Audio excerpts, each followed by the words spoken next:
Welcome out to the show, guys. This is Studio 321. This is your podcast host, Eddie B, coming at you from the 321.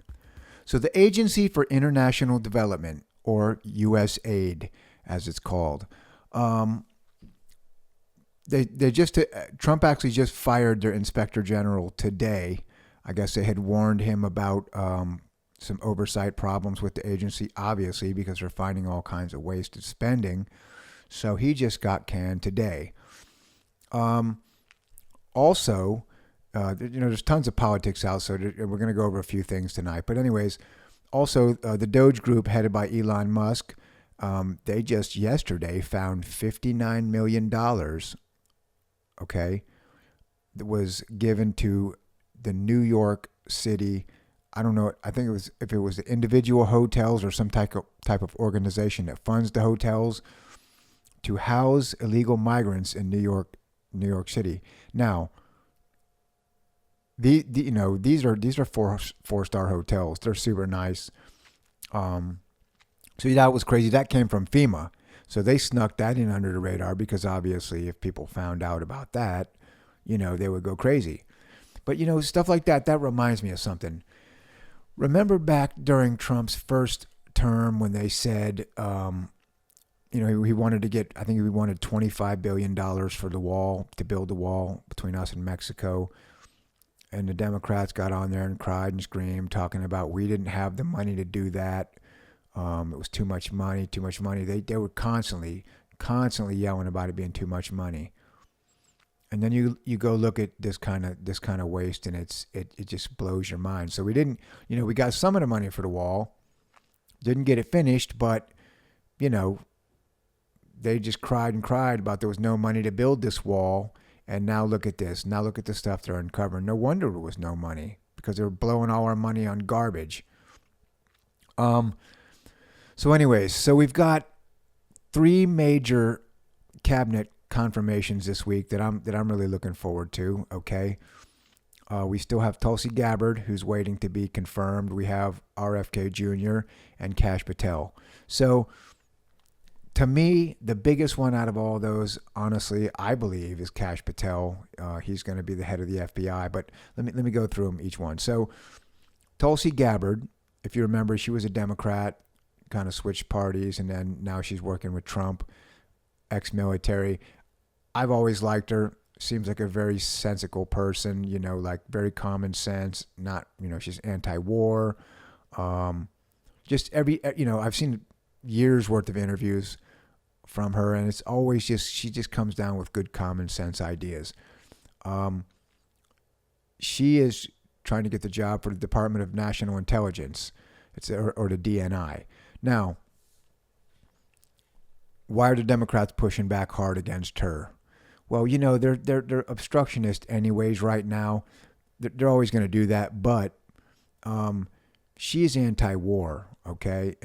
So if they put her in the Department of National Intelligence, they put her at the head, it's going to send a little bit of a different twist to the way that department is run.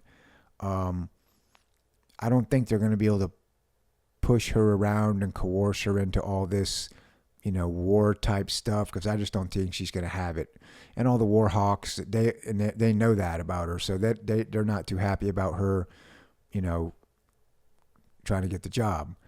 But I'm pretty sure she will be confirmed. I think she can maybe lose one or two people, but I'm not sure. I'm pretty sure she's going to get all the Republicans, and I think she's going to squeak by. So RFK Jr., that's Robert F. Kennedy Jr. He's going for the Department of Health and Human Services. Okay, so what is his job going to be? He will be overseeing the branch of the government, dealing with a lot of big pharma, a lot of the medications. I believe it'll have a big effect on some of the cost of the medications. He will be dealing with all the vaccine companies. Which, the Democrats were really pissed off about that because, he's to a certain degree kind of, I don't want to say anti-vax, but he's a skeptic when it comes to vaccines. He wasn't cool with the COVID vaccines, the way they made everybody take them. So obviously the Democrats are, they don't want him in that position. But I think he'll do a great job.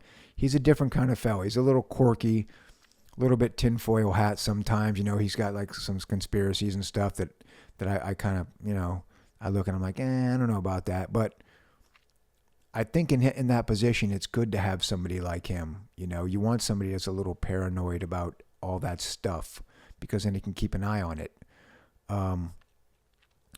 He's one of the main things I really like about him. He's really talking a lot about the quality of the food in our country and how everybody's overweight. And he's right. And look, yes, it's a free country.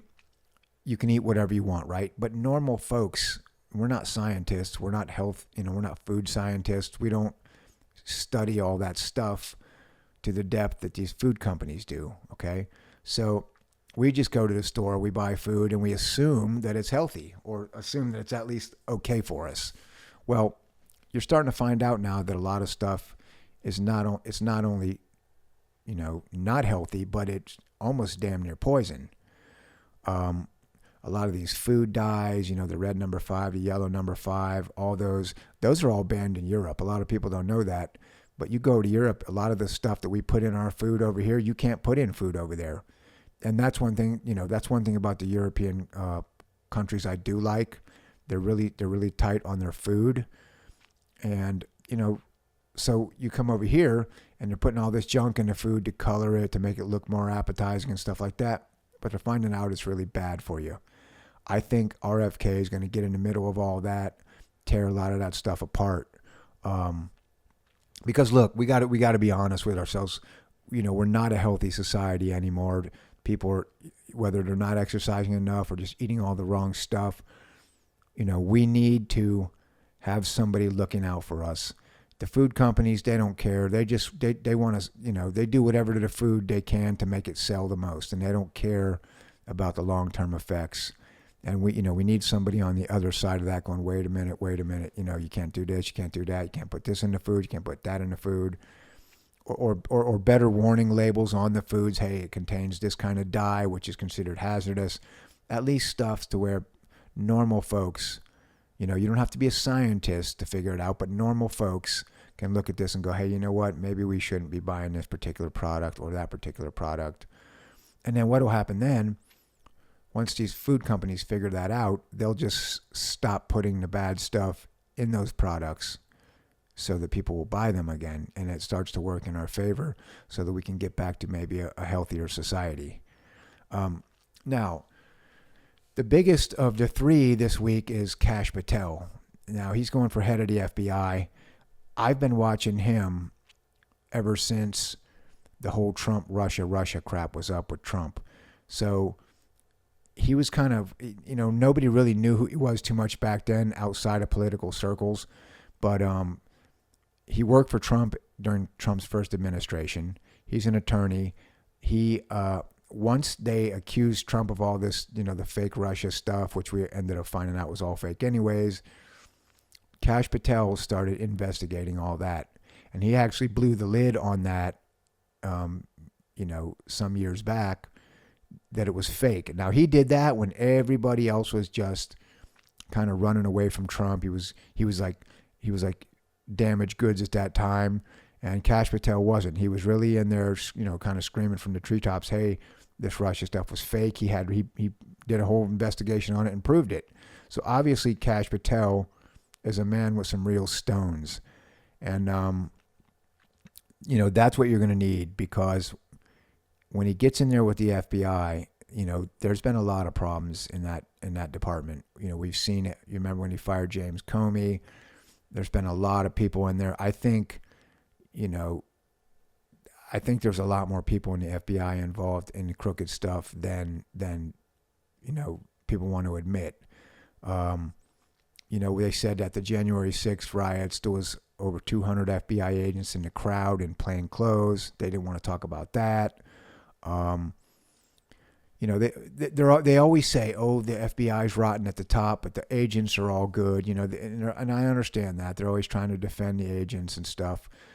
But I'm starting to wonder about that as well. I don't know if there is just rot at the top, or if there's, because there has to be a lot of agents involved in this stuff, in this crooked stuff. And I'll tell you right now, Kash Patel is an absolute bulldog, and he will get in there. He's going to find out who these people are, and he's going to get them out of there. Okay, so we can get back to just doing law enforcement the way that it's supposed to be done. So I'm watching all week, and I'm watching the Democrats, and they're having their meltdowns every day, right? They're going off and saying, "Oh, we're in a constitutional crisis," that Trump's attacking all these agencies. But the truth is, that's really all they have to complain about right now. They really don't have anything else, so they're complaining about that. It's not going to work. Now, what they did do is they got, I don't know if they filed the suit or who filed the suit, but somebody filed suit against Elon Musk and Doge, and some judges have ruled to temporarily suspend the layoffs that they were trying to implement. So, that's all temporary stuff. It's all, there's lawyers on both sides of this that have litigated this already. They already know how it's going to end up. But what happens is it's basically a delay tactic, right? So from the time Trump starts to the midterms, it's basically 2 years, but it's like really more like 18 months. Okay. So that's about how much time he has to get things done without any opposition, because he has the House, the Senate, and of course he's the president, right? So he has, all the power right now. Now, if the Democrats can win the House or the Senate during the midterms coming up in 2 years, that'll give them some power back to stop him. So right now he kind of has free reign. In 2 years, if they get some power back, they can kind of stop some of his agenda. Now, personally, I believe if they keep going the way they're going, they're not going to win in the midterms. I think he'll win again, and then that means you're talking 4 years of Trump unobstructed, and that's going to be fantastic. But it's always a delay game. Okay, so they've delayed these 3 appointments to Trump's cabinet a week. Now you think, well, what's that going to do? But you have to understand, when it's the battle between Republican and Democrats, as soon as that president on whichever side takes office, the time clock starts. He has so much time until the midterms to get stuff done. And every single day that they can delay you from getting things done is one more day in their favor, so that they can win back partial power, you see? So Trump knows he's on the clock. He's 100 miles an hour. He's doing more than I've ever seen anybody ever in my lifetime do. But, they're still going to try to stop him and slow him down as much as possible. I mean, even minutes to them means a lot. So I know they're worried. I think they're worried mostly about Kash Patel when he gets in there. But they've tried to delay all 3 of these nominations, because you've got to remember, for Trump to get his agenda through, he has to have his cabinet members in place, okay? Heads of all the different government organizations. And the longer that the Democrats can keep him from getting them all in place, the more they can slow down his agenda, and then try to run the clock out and get to the midterms. So, I think Kash Patel is going on Thursday this week. I'm super stoked. I think he's going to get through. And that's the one I'm going to watch, because I'm telling you right now, the next day, the first day he starts work, is going to be fireworks, man. I know he's got a whole list already. He's got a plan. I know he's got a list of people he's going to fire. And I'm going to sit back and watch that, because, we've all watched this circus for the last 4 years. I think everybody watching knew something was wrong, and just weird things happening with the laws, and, sending FBI to raid preachers' houses and all this weird stuff, and it just didn't feel right. And it wasn't right. We're starting to find out now it wasn't right, but I think people overall are pretty smart. They watch and they go, man, I don't know. They don't seem like it's going right. Weird things are happening. Now we're finding out all of that weird stuff was really happening. So I'm really stoked about these this week. I'm going to keep an eye out. I'll let you know what's going on with that. like I said, the Democrats are going to distract and delay and do everything they can. Ultimately, I believe these three will get confirmed this week, and then we'll be off to the races on that part. The judges that have put temporary holds on Trump laying off all these people, that's going to go to court, and I think in the end he'll win, because I do believe the executive branch has the right to terminate these people's jobs. And we'll see, man. It's just part of the government cuts. There's going to be a lot of crying, of course, and you know how the Democrats do it, man. They're going to wheel out every person that lost a government job and have them cry on TV, But the truth is, if we don't streamline this government and fix these problems, we ain't going to have any money anymore to help anybody or help ourselves. So we got to fix this, or everybody's going to run out of money. But anyways, guys, if you like my show, please like and subscribe. It really helps my channel. Hit that subscribe button. Shoot me a comment. Let me know what you think. Don't scream at me. I won't scream at you. This is Studio 321. This is your podcast host, Eddie V. I'll talk to you soon.